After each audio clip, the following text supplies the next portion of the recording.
ನೆಹರೂರವರ ಪುಣ್ಯತಿಥಿ ಇವತ್ತು. ಅವರು ಈ ದೇಶದ ಸ್ವಾತಂತ್ರ್ಯ ಬಂದ ಮೇಲೆ ಮೊದಲನೇ ಪ್ರಧಾನಿಯಾಗಿದ್ದರು.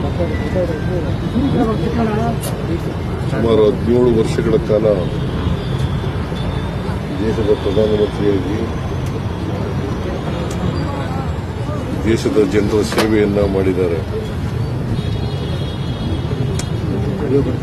ಅವರು 1964ನೇ ಇಸ್ವಿನಲ್ಲಿ ಮೇ ತಿಂಗಳಲ್ಲಿ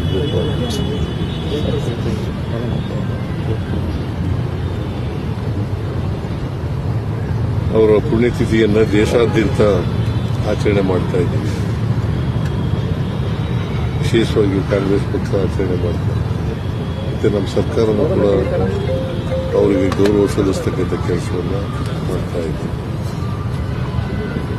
ಆಧುನಿಕ ಭಾರತದ ನಿರ್ಮಾಣದಲ್ಲಿ ನೆಹರೂರವರ ಪಾತ್ರ ಬಹಳ ದೊಡ್ಡದು ಅಂತಕ್ಕಂಥ ಮಾತುಗಳನ್ನು ಈ ಸಂದರ್ಭದಲ್ಲಿ ಹೇಳಬೇಕಾಗುತ್ತೆ. ಅವರು ಸೋಷಲಿಸ್ಟ್ ಮತ್ತು ಕ್ಯಾಪಿಟಲಿಸ್ಟ್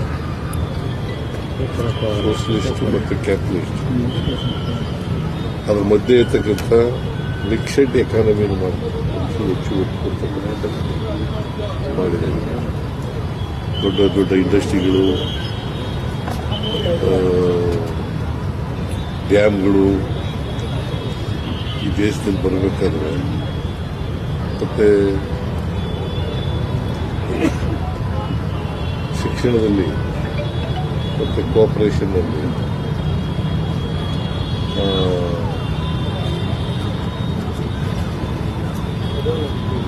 ಸೈಂಟಿಫಿಕ್ ಮನೋಭಾವ ಬೆಳೀಲಿಕ್ಕೆ, ಇವತ್ತು ಇಡೀ ದೇಶದಲ್ಲಿ ಸೈಂಟಿಫಿಕ್ ಮನೋಭಾವ ಬೆಳೀಲಿಕ್ಕೆ ನೆಹರೂರವರು ಕಾರಣ ಅಂತಕ್ಕಂಥ ಮಾತುಗಳನ್ನು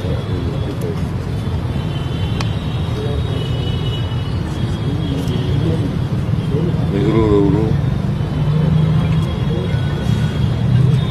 ಪಂಚವಾರ್ಷಿಕ ಯೋಜನೆಗಳನ್ನು ಮಾಡಿ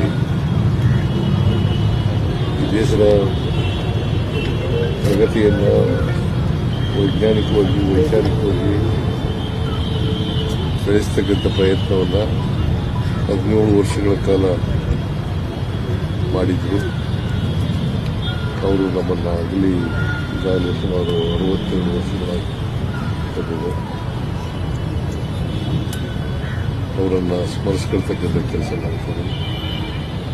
ನಾವೆಲ್ಲರೂ ಕೂಡ ಅವ್ರನ್ನ ಸ್ಮರಿಸ್ಕೊಂಡು ಅವರು ಹಾಕಿಕೊಟ್ಟಂಥ ದಾರಿನಲ್ಲಿ ನಡೀತಕ್ಕಂಥ ಪ್ರಾಮಾಣಿಕ ಪ್ರಯತ್ನವನ್ನು ಮಾಡ್ತೇವೆ ಅಂತಕ್ಕಂಥ ಮಾತುಗಳನ್ನು ಹೇಳಿ ಅವರ ಆತ್ಮಕ್ಕೆ ಚಿರಶಾಂತಿ ಕೊಡುತ್ತಿ ಅವರು